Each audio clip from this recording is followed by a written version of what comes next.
नमस्कार दोस्तों, वेद वेदांत चैनल में आपका बहुत बहुत स्वागत है। श्री स्वामी जी के मुख से वेद मंत्रों के सही प्रमाणिक अर्थ जानने के लिए हमारे चैनल को लाइक, सब्सक्राइब और शेयर ज़्यादा से ज़्यादा करें, ताकि वेदों का अर्थ प्रमाण सहित सभी के पास पहुँचे। अगर आपको कोई भी शंका या समाधान चाहिए हो तो हमारे व्हाट्सएप नंबर पर आप मैसेज भी कर सकते हैं और नीचे कमेंट बॉक्स पर आकर आप मैसेज भी कर सकते हैं हमें। धन्यवाद।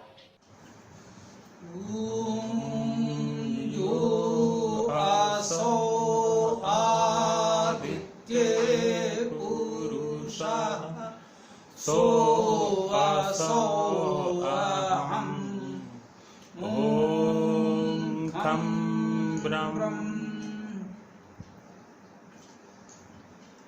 यजुर्वेद अध्याय 36 18वां मंत्र आज हम लोग इस पर चर्चा करेंगे। ॐ धृते द्रहिमा मित्रस्य मा चक्षुषः सर्वाणि भूतानि समीक्षन्ताम् मित्रस्य अहं चक्षुषः सर्वाणि भूतानि समीक्षे मित्रस्य चक्षुषः समीक्षामहे। हे आदृत सुदृढ़ करो हमको, हम मित्र दृष्टि देखें सबको, सब मित्र दृष्टि देखें हमको, मैं सब में मित्र दृष्टि रखता, देखता मित्र की दृष्टि सदा। कितनी सुंदर भावना है। सर्वत्र मित्र दृष्टि हो, मित्र भाव हो तो वास्तव में संसार कितना उत्तम, सुखद, शांत हो। तो हमने कामना की, हे धृते आदरणीय द्रि आदरे धातु है। हम लोग वर्तमान लोक भाषा में भी आदरणीय बोलते हैं। आ उपसर्ग है, यही द्रि धातु है। ये प्रत्यय आदरणीय, आदर करना हम लोग भाषा में बोलते हैं, व्यवहार करते हैं, हमारे नित्य व्यवहार का शब्द है। वेद में हम लोगों ने पहले भी चर्चा की होगी, उपसर्ग आवश्यक नहीं होते। विशेष बल देने के लिए कहीं कहीं उपसर्ग आ भी जाते हैं, परंतु उपसर्ग का होना अनिवार्य नहीं होता। धातु से उसका अर्थ आता है। उपसर्ग हो तो भी, न हो तो। उपसर्ग केवल धात्वर्थ को थोड़ा बल देते हैं, कभी कभी कुछ विशेष दिशा भी देते हैं। वेद में उपसर्ग स्वतंत्र शब्द के रूप में प्रयोग होते हैं, वे शब्द के साथ जुड़े हों यह आवश्यक नहीं होता। तो कहा धृते, हे आदृत। वो परमेश्वर संपूर्ण सृष्टि में समादृत है, वो तो सबके लिए आदृत है, आदरणीय है। उससे अधिक आदरणीय और कौन हो सकता है। हमारे समाज में, परिवार में भी जो भी हमसे श्रेष्ठ हैं, हमारे अग्रज हैं, गुणवान हैं, हम उनका आदर करते हैं, करना चाहिए। लेकिन परम आदरणीय वो परमेश्वर है, उसको संबोधित करते हुए ही कहा जा रहा है, हे धृते, हे आदरणीय। जैसा कि हम पहले भी कहते हैं, वेद में ये संदेश परमात्मा से तो हम निवेदन करते हैं, स्तुति करते हैं, परंतु ये संदेश समाज के लिए भी होता है। इसको वेद के विद्वानों ने त्रिविध अर्थ प्रक्रिया कहा। प्रसंगवश इसे भी समझ लेते हैं। त्रिविध अर्थ प्रक्रिया अर्थात वेद मंत्र का जो एक अर्थ होता है उसको हम 3 रूपों में समझ सकते हैं।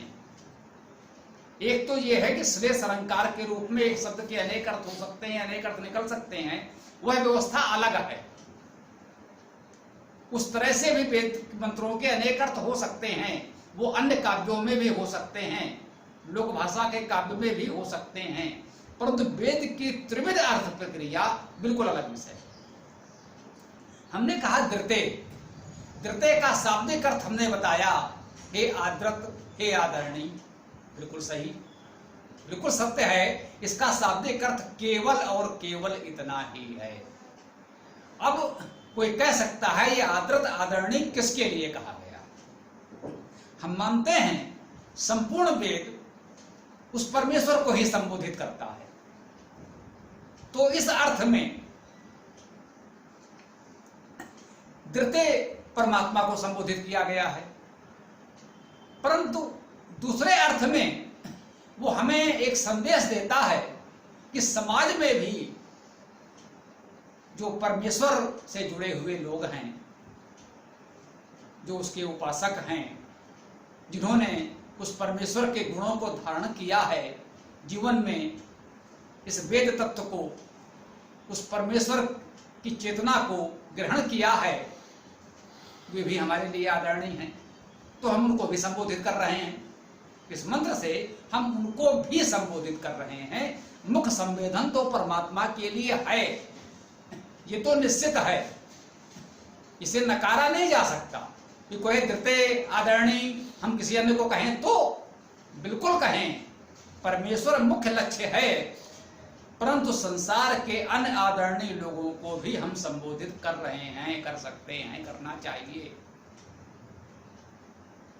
जो प्रार्थना हम इस मंत्र में आगे उस परमेश्वर से करने जा रहे हैं द्वितीय आदरणीय कहकर, वो भावना, वो कामना हम संसार के अन्य आदरणीय लोगों से भी करते हैं। एक संदेश ये भी हो गया कि जो लोग समाज में अपने आप को आदरणीय मानते हैं या समाज के आदरणीय होना चाहते हैं, ये उन पर दायित्व है कि वो इन गुणों को धारण करें, इस दायित्व का निर्वहन करें। जो हम इस मंत्र में द्वितीय से मांगने जा रहे हैं, उस आदरणीय परमेश्वर से मांगने जा रहे हैं, वो गुण स्वभाव क्षमता आप में भी होनी चाहिए, तभी आप आदरणीय हो सकते हैं, अन्यथा नहीं हो सकते हैं। तो जब उस हम परम तत्व परमेश्वर को संबोधित करते हैं तो ये अर्थ आध्यात्मिक अर्थ होता है, आध्यात्मिक। दूसरा अर्थ होता है आधिदैविक। आधिदैविक क्या है? हम जब मानते हैं कि वो परम पिता परमेश्वर एक है, संपूर्ण सृष्टि में एकमात्र वही सत्य है, बाकी कुछ भी परम सत्य नहीं है, मिथ्या नहीं है। एक पारिभाषिक अर्थ में किसी आचार्य ने यदि कहा है जगत मिथ्या, तो हम उसे असत्य नहीं कहना चाहते। उन्होंने एक विशेष अर्थ में कहा, वो ठीक हो सकता है, परंतु उसको लेकर किसी को भ्रमित नहीं होना चाहिए कि जो कुछ सामने प्रत्यक्ष है वो असत्य तो नहीं हो सकता।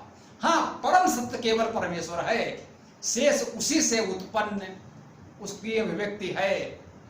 वो इस रूप में मिथ्या है कि हमें जिस रूप में दिख रहा है वो उसका परम सत्य रूप नहीं है, ये परिवर्तनशील है।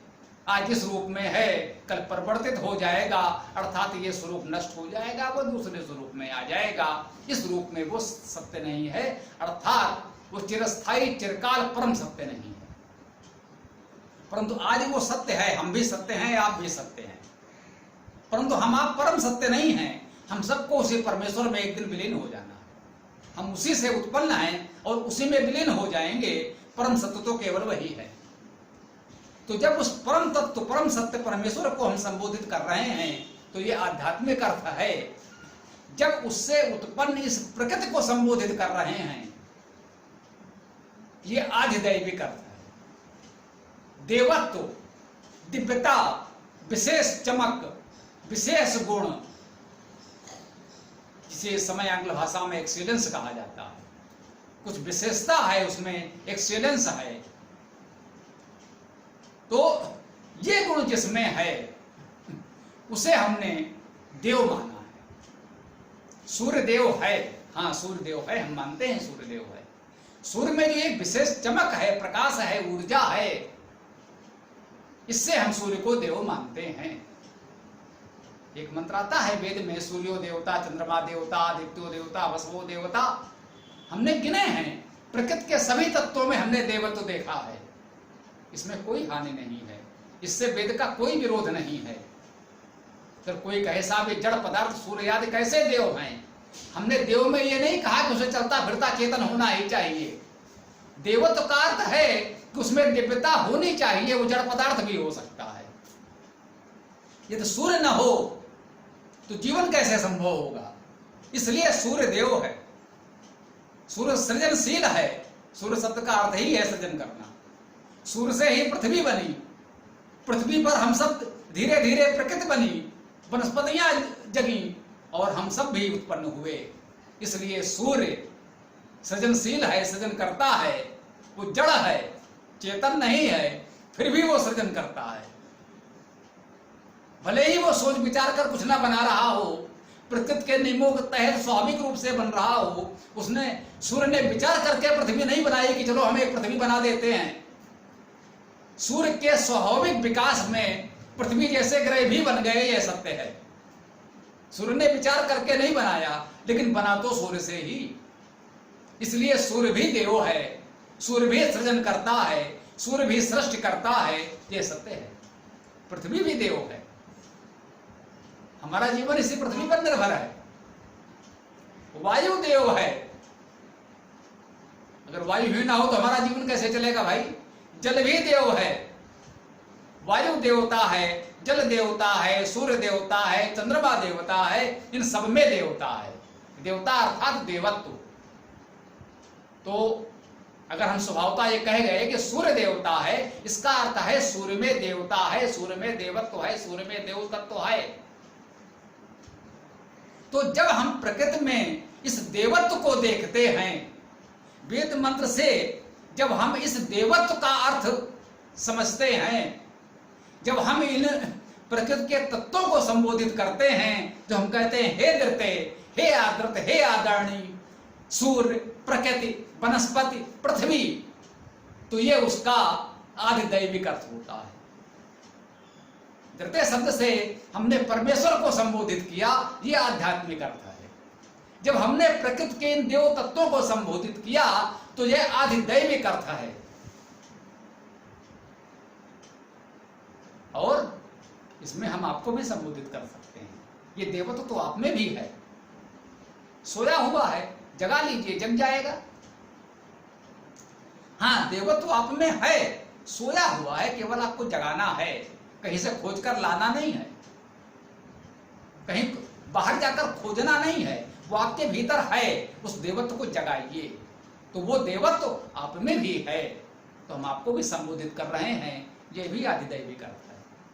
जो आपके अंदर देवत्व है उसको भी हम जानना चाहते हैं, उसको भी हम आदर सम्मान देना चाहते हैं, उससे भी हम कुछ आशा अपेक्षा करते हैं कि आपका ये जो देवत्व है वो समाज के हित में कैसे उपयोग हो, ये मंत्र में आगे बताया जाएगा। तो इस देवत्व को अपने भीतर जगाइए। आधिदैविक अर्थ में ये मंत्र आपको भी संबोधित कर रहा है। इस बात को अनुभव कीजिए, विश्वास करें कि आप संसार के सबसे महत्वपूर्ण व्यक्ति हैं, जो वेद से जुड़े हैं, वेद का स्वाध्याय कर रहे हैं, वेद का व्याख्यान कर रहे हैं।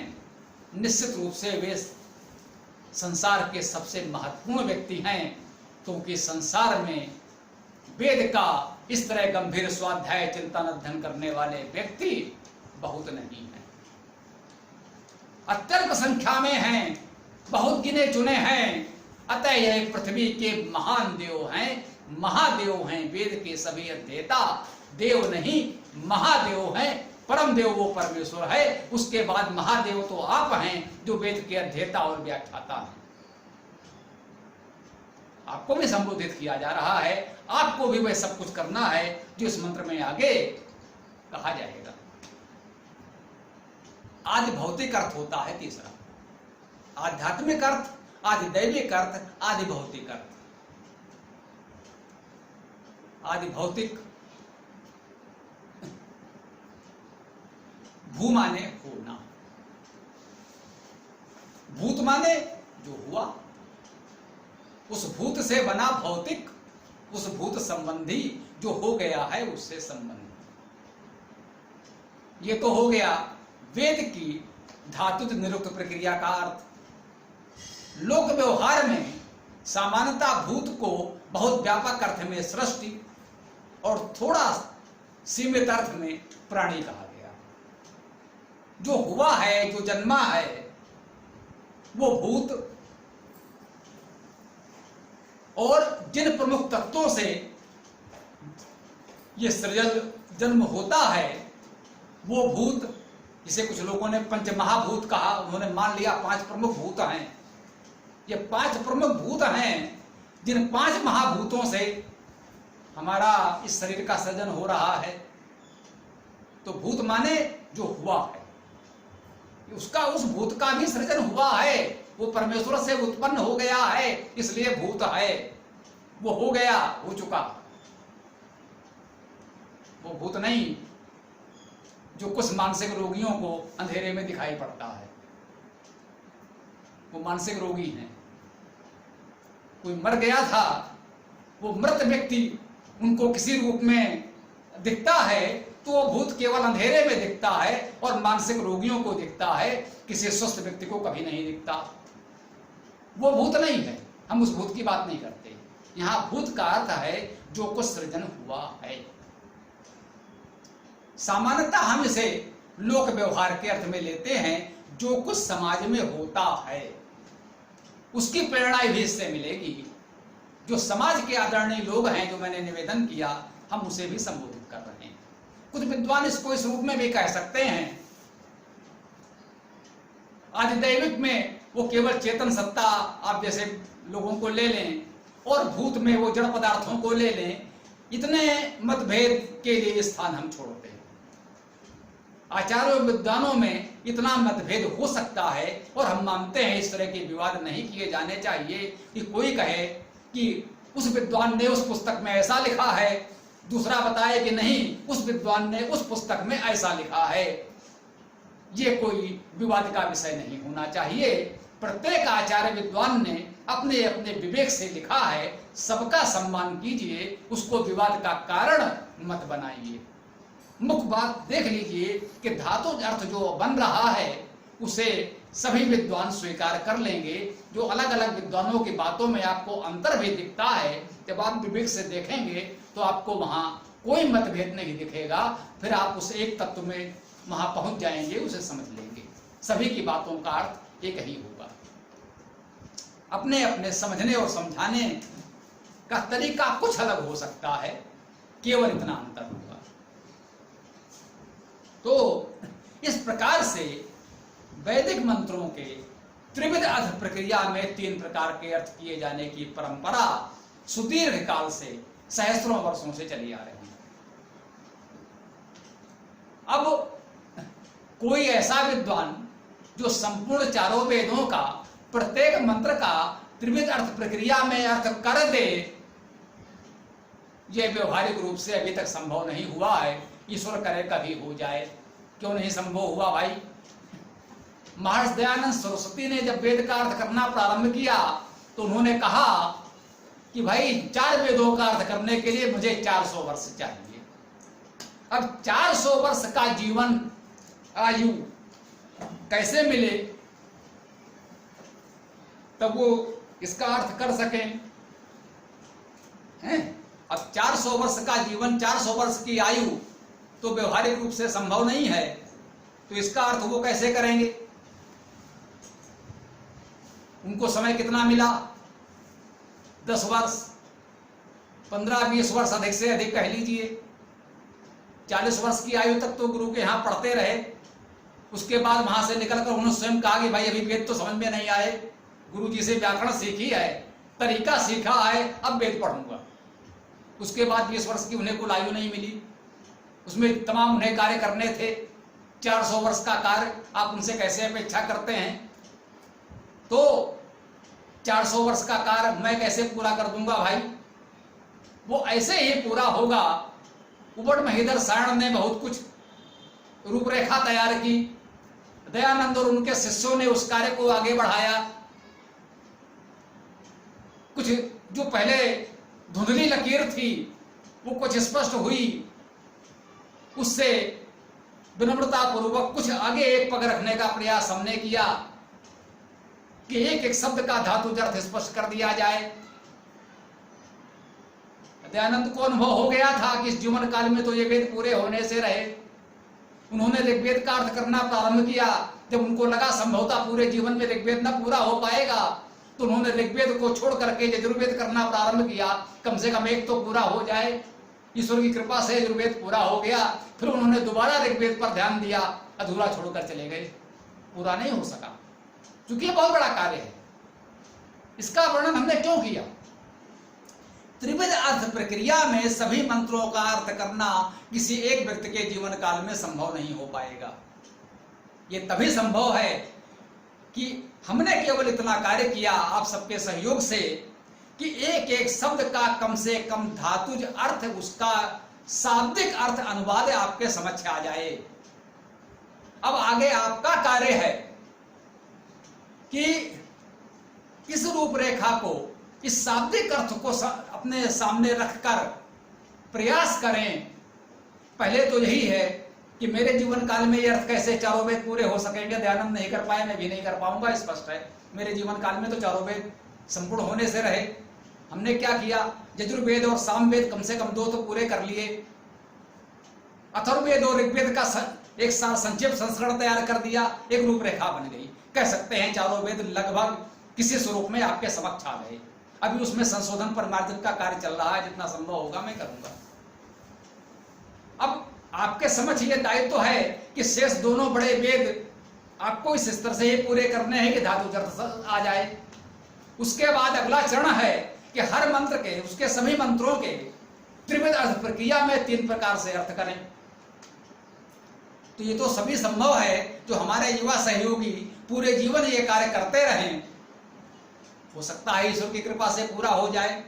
तो सिद्धांत रूप में हमारे आचार्य मानते हैं कि सभी वेद मंत्रों के त्रिविध अर्थ प्रक्रिया से 3 प्रकार के अर्थ होते हैं और होने चाहिए।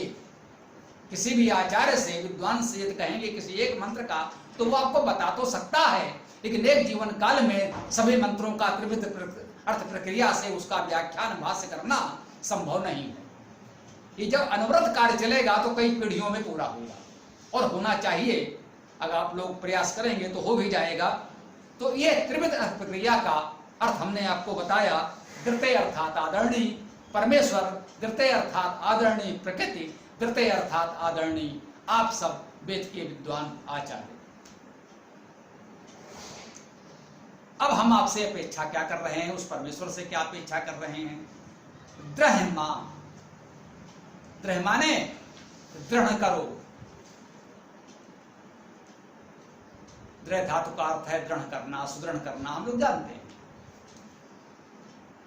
तो हम उससे क्या मांग रहे हैं? हे परमेश्वर, दृढ़ करो। अगर हम दृढ़ नहीं होंगे, विचलित हो जाएंगे, निर्बल रहेंगे, तो कोई भी बड़ा कार्य कैसे कर सकेंगे? तो हमने प्रभु से क्या मांगा, परमेश्वर से क्या मांगा? हे परमेश्वर, हमें दृढ़ करो। मां अर्थात मुझको। हाँ, ये भी शब्द महत्वपूर्ण है। मां का अर्थ होता है नहीं, मत, नकारात्मक शब्द है। परंतु वेद में जैसा कि हम जानते हैं, छांदस वर्ण लोपा एक सिद्धांत है। वेद में कुछ वर्णों का लोप हो जाता है। लघु आकार का, दीर्घ आकार का भी लोप हो जाता है। आत्मा में आ हट जाता है, केवल तमा भी लिखा रहता है, उसका अर्थ भी आत्मा हो जाता है। अनुस्वार या जो कहें पंचमाक्षर का भी बहुधा लोप हो जाता है। तो ये माम अर्थात मुझको है। तो माम अर्थात मुझको में हुआ ये कि मां का लोप हुआ, तो ये मां बचा। तो इसका जब हम अर्थ करेंगे तो मां नहीं कर सकते। मां माम मुझको, तमसो मां ज्योतिर्गमय हम लोग बोलते हैं, पढ़ते हैं। तो वहां मां का अर्थ माम ही है। ये जानना चाहिए, अक्सर भ्रम हो जाता है जो इस वेद के व्याकरण के शब्दों की प्रक्रिया को नहीं जानते हैं। तो मुझको, हे आदृत, मुझको दृढ़ करो। क्यों दृढ़ करें? दृढ़ होकर हम क्या चाहते हैं?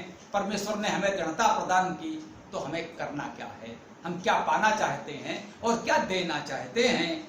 मित्रस्य माम चक्षुषा, मित्र की दृष्टि से मुझको देखें।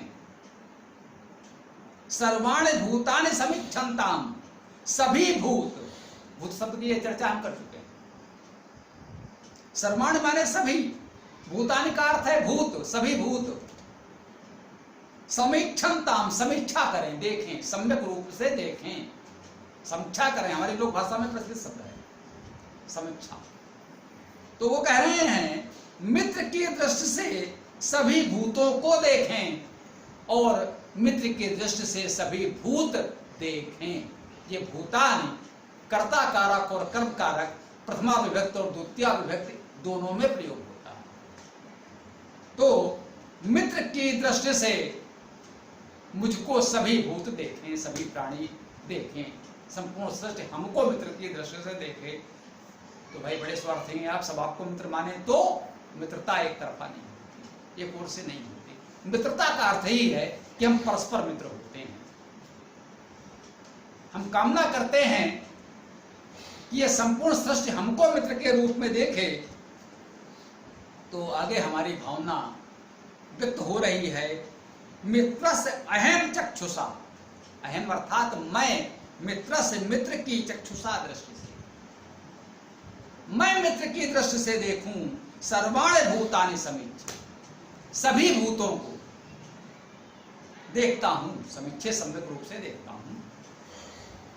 सभी भूत हमें मित्र की दृष्टि से देखें, ये हमारी कामना है। और ये कामना तभी पूरी हो सकती है जब मित्र से अहम चक्षुषा सर्वाणि भूतानि समीक्षे, मैं सभी भूतों को मित्र की दृष्टि से देखता हूं।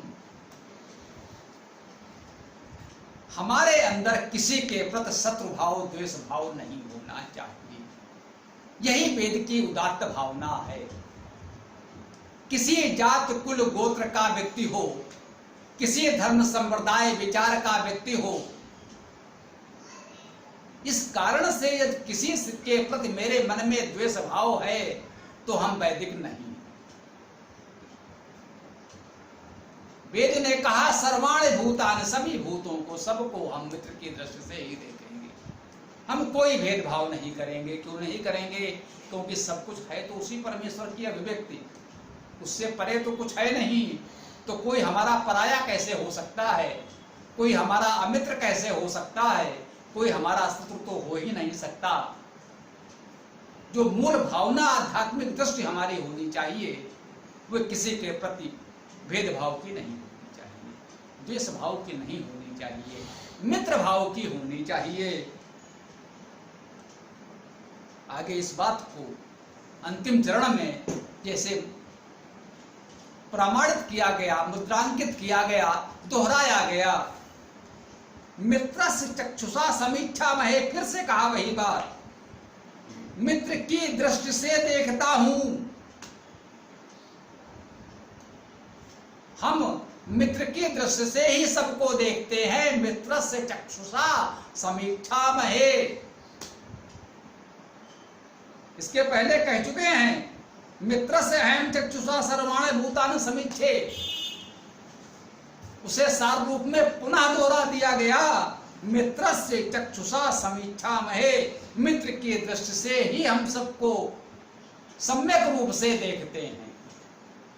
क्या इसके बाद भी वेद की भावना में कोई संदेह रह जाता है? लोगों में भ्रम फैला हुआ है कि वेद ने कुछ जातिगत भेदभाव, ऊंच नीच बनाया होगा। ऐसा वेद विरोधियों के आचरण को देखकर लोगों को भ्रम हुआ है। जिन्होंने वेद को देखा नहीं, उनके आचरण वेद विरुद्ध हैं और वे छल कपट से स्वयं को वेद का अनुयायी कह देते हैं, तो लोगों को भ्रम होता है। वेद सबको मित्र मानता है। हाँ, लोक व्यवहार में इतना आप कह सकते हैं, यदि कोई दुष्ट ही है तो क्या करें, उसको भी मित्र बना लें। वेद इसके लिए भी संदेश कई मंत्रों में देता है, हम उसकी विस्तृत चर्चा नहीं करेंगे। हम इस मंत्र की बात आज करेंगे, वो मंत्र आएगा तब उसकी चर्चा करेंगे। परंतु इतना भ्रम हो तो समझ लें वेद कहता है उचित तो यही है कि उसे भी आप मित्र बना लें। और यदि कोई स्वभावता इतना दुष्ट है ही कि आप कुछ नहीं ही कर सकते, तो वेद कहता है धुर्वस धुर्व धुर्वंतम, ध्रुवो असि। ध्रुव माने हिंसा, ध्रुव धातु है, धू धातु है हिंसा करना। ध्रुवो असि, तुम हिंसक हो। अगर तुम स्वभाव से हिंसक हो तो क्या करो? कहते हैं एक व्यक्ति स्वभाव से हिंसक है, आज हमारे पास आ गया, स्वामी जी स्वभाव से तो मैं हिंसक हूं, क्या करूं? ये हिंसा हमसे नहीं छूटती, मेरा उद्धार कैसे होगा? तो वेद ने कहा धुर्वो असि, कोई बात नहीं, आप हिंसक हो तो बने रहो। धूर्व धूर्वंतम, जो धूर्वंत हैं, हिंसा करने वाले हैं, हिंसक हैं, जाओ उनकी हिंसा करो। अगर हिंसा ही करनी है तो उनकी हिंसा करो जो हिंसा करते हैं।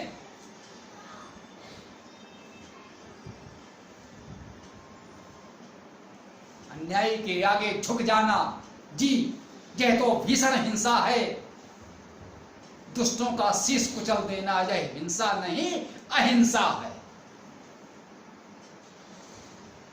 ये वेद ने सिखाया, ये गांधी ने सिखाया। जब दुष्ट से ये बात आ जाए तो कायरता से घर में बैठे रहने की अपेक्षा लड़ लेना अच्छा है। ये हमारे राष्ट्रपिता महात्मा गांधी ने भी कहा। वेद कहता है धुर्वस धुर्व धुर्वंतम, अगर हिंसा ही करनी है तो हिंसकों की हिंसा करो। अहिंसक निर्बल पर अत्याचार मत करो, ये अनुचित है। उसके साथ मित्र भाव रखो, उसका सहयोग करो। आज की बात को हम यहाँ विराम देंगे। आइए ओम मंत्र हमारे साथ बोलेंगे जो जहां भी इस वक्तव्य को किसी माध्यम से सुनेंगे। ओम यो आसो आदित्य पुरुषः सो आसो अहम ओम खम ब्रह्म। नमस्कार मित्रों, पूरा वीडियो देखने के लिए आपका बहुत बहुत धन्यवाद। अगर आपको वेदों के विषय में और अधिक जानकारी प्राप्त करनी हो तो हमारे चैनल को लाइक सब्सक्राइब करना ना भूलें और ज़्यादा से ज़्यादा इसको शेयर करें ताकि वेदों के विषय में जानकारी और लोगों तक पहुंचे। अगर आपको और अधिक जानकारी चाहिए हो तो डिस्क्रिप्शन में हमने अपना मोबाइल नंबर और वेबसाइट और ईमेल आईडी दे दी हुई है। अगर किसी भी विषय में आपको ज़्यादा जानकारी प्राप्त करनी हो या कुछ सवाल जवाब करना हो तो उसमें आप अपना सवाल जवाब भेज सकते हैं। धन्यवाद।